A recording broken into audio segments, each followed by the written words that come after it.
sai suka yi ta shiga musulunci kamar ran da aka yi yakin badar akwai wani kafiri burinsa yin ya ga manzon Allah ya masa aika sando yake a bayan annabi sando yake ya zo yi wa annabi ba daidai ba sai annabi yake jin motsi a bayansa kacar haka motsi annabi yana waiwayawa ya ga mutum ya daga takobi ya kalle ya ce abin da kake nufi din ba zai yoyi ba abin da kake nufin ba zai yoyi ba amma ya ce zo sai annabi ya kira shi sai ya ɗau hannunsa ya ɗora kirjin haka sai ya ɗauke ya ce me kake ji ya ce da ya ce duk duniya ba wanda nake ƙi ya gaya annabi ya ce irinka amma yanzu da ka ɗaura hannun nan ka sauke ya ce wallahi da zan ga babana yana ƙinka sai na kashe shi annabi ya baya takobi ya ce to fice ka kashe kafirai mu gani shi kenan fa kurin ga mummunan niyyar da ya kawo shi ga yadda aka sarrafa shi to yi yasa irin wa'annan a alfarman annabi ne da Allah ya musulantar da su na'am wa quluban gulfa zuciya wanda an lullube ta da kwakwanya wa zanan summa kunnuwan da sa kurmance da yawa a dalilin annabi sun shiga musulunci fa mana bihi wa azzarahu wa nasarahu man ja'ala Allahu lahu fi magnami sa'adati kisma mana bihi duk wa'annan suka zo suka yi imani da annabi farkon wanda ya imani da hiya maza sai da na abubakar ne a mata khadijatul kubra ita ce ta yi imani da annabi a yara sai da na ali ne ya imani da manzan Allah wa azzaru da suka musulunta kuma ba irin mu bane suka zauna haka a'a sun taimaki addini mu yanzu abin da yake mai da mutane baya kenan wai ka ce ni musulmi ne to kai musulmi ne wannan aiki kai wa musulunci su sun musulunta musuluncin ake taimakon addini taimakon addini yau ga yanzu abin da shari'a ya nuna ba yi bane ku duba da ku gani malami in Allah ya bayi ilimi ya taimaka a musulunci sai yawan tsalle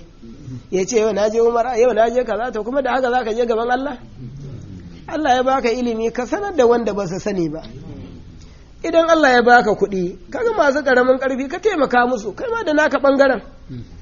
Allah ya mai da kai basarake ka yi adalci kuma ka tsaya kan gaskiya ka taimaka masu ƙaramin ƙarfi wanda ya fi ƙarfin mutane ya kafi ƙarfinsa haka ne to kowanne yanzu ba wannan layin ba ne sai wanda Allah ya hiriyar ɗaiɗaya suna nan ba su da yawa amma sahaban annabi in Allah ya musulantar da su musuluncin ake wa aiki za a ga kaga an tsaya a jajirce a ga ya za a yi musulunci ya ci gaba mun ba ku labarin ranar yakin gololo wani ba yahudi da ya musulunta annabi da sahabai da an kwanta an gaji nan kwana 50 aka yi ba mai shiga madina ba mai fita sai kibiya ake ta jefawa labarin yana nan suratul lahzab to wannan ba yahude da ya musulunta ya zo sahabban annabi ba su sani ba ya zo gun sahabban annabi ya keta ya zo ya taba kafan annabi sai ya tayi ya rasulullahi ya ce ni ba yahude ne na musulunta mutane na ba su sani ba a mutanen ka ba su sani ba na musulunta ina so ne wa musulunci yake yaya zan yi annabi ya ce a duk yadda za ka yi ka karya kafiran nan su koma in ka karya su kai wa musulunci aiki sai da ba yahudan nan yayi sanadiyan da wannan kafirawa suka karye daga nan ma ya gama aikin musulunci to idan ka zama musulmi ba zama za ka yi ba ya za ka yi wa musulunci aiki kana neman ƙur'ani Allah ya baka ko to sai ka zo ka shimfida darasu wanda bai sani ba ya sani ba yawan jifa ba ka fara darasu ka ga wani ma ya fara yawa sai ka dinga jifansa ba ka so to ba ka so dan kai kai aka yi duniya ko wannan shine wai malami baka san ma me kake ba ka gama yi wanda bai sani ban ka zo ya sani duk harjin ka gaya kowa ba sai ɗanka kaɗai ba kowa ka nuna masa wanda Allah ya bayi ilimi in ya sani ya sanar da kowa yawa musulunci aiki wanda Allah ya mai da hi basarake in Allah ya mai da hi basarake ya tsaya ya jajirce ku zo ku shigo ga guri nan ku zo ga ya zo aiwa musulunci aiki to wannan shi ne kai musulmi abinda za ka ƙudiri a zuciyanka yaya zan yi ne wa musulunci aiki ba na gada ba karka ce na gada a aikinka in kai likita ne taimaki addininka idan ɗan kasuwa ne taimaki musulmi da musulunci idan Allah ya ɗora ka aikin gwamnati ka yi wa musuluncin ka yi wa addininka kiyi ka taimaki addininka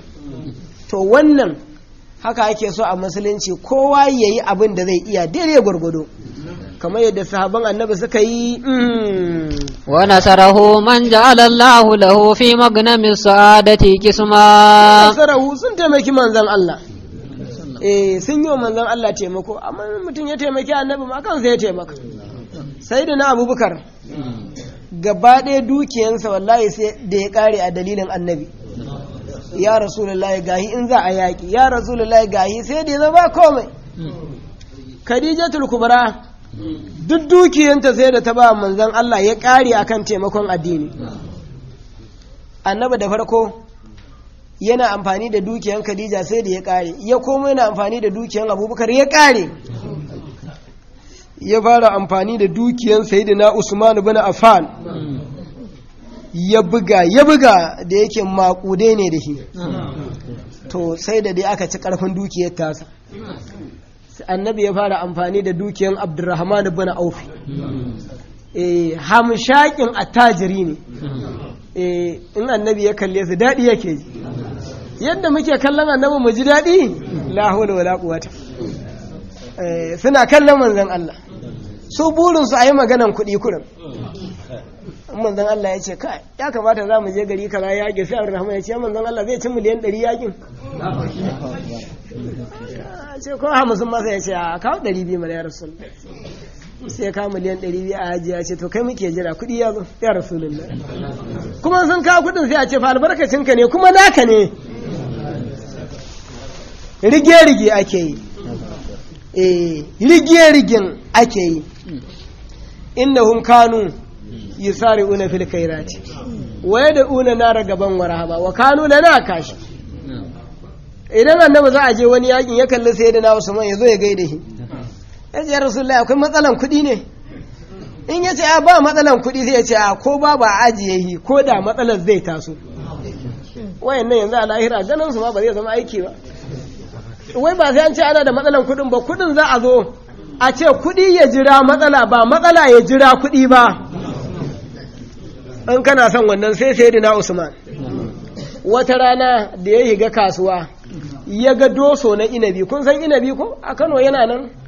irin na 500 din nan kai kadai sai ka ci inabi na 2000 ma kaman kai dan kauyen nan wallahi ba za ka kohi ba sai dozo kenan abinda muke nufi da dozo a yanzu irin wannan inabin akalla zai kai 50,000 yace kai wannan abu mai daɗi bari na saya wa annabi Muhammadu buri na annabi ya ci inabin nan sai da na Usman ya saya ya kawo ya ce ya Rasulullahi ga inabi yana wani mutum ya ce ya Rasulullahi ina so shi annabin an tambaya baya hanawa annabi ya ɗauki dosan inabin nan da hannu biyu ya ce to gashi kai gidanka sai mutumin ya karba da zai tafi zai game da sayyidina Usman ya ce kai inabin nan siyarwa za ka yi ko ci ya ce zan kai kasuwa na siyar zan kai na siyar ya ce to nawa za ka siyar ka faɗa maji ya abin da za a siyar sai ya linka ya siya ya ce to siyar min shi dai na farkon da ya bayar sai ya siya da ya siya kuma ya ɗau inabi ya kai wa annabi Muhammadu mutumin nan ya zagaya kuma ya zo ya ce ya Rasulullah ina so annabi ya sake ɗauka ya bashi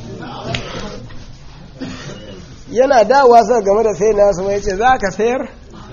ya ce zan sayar shi kenan sai annabi sai ya ce to nawa za ka sayar wannan kudin da aka lanka ya ce da za ka na sayar ya ce to na lanka sayar min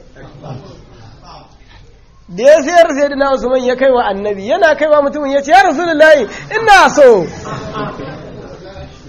sai na zo ya ce wai kai dan kasuwa ne mutumin nan ko mabaraci ne to annabi mai haƙuri ne an kawo yafiya to haka suke wa annabi hidima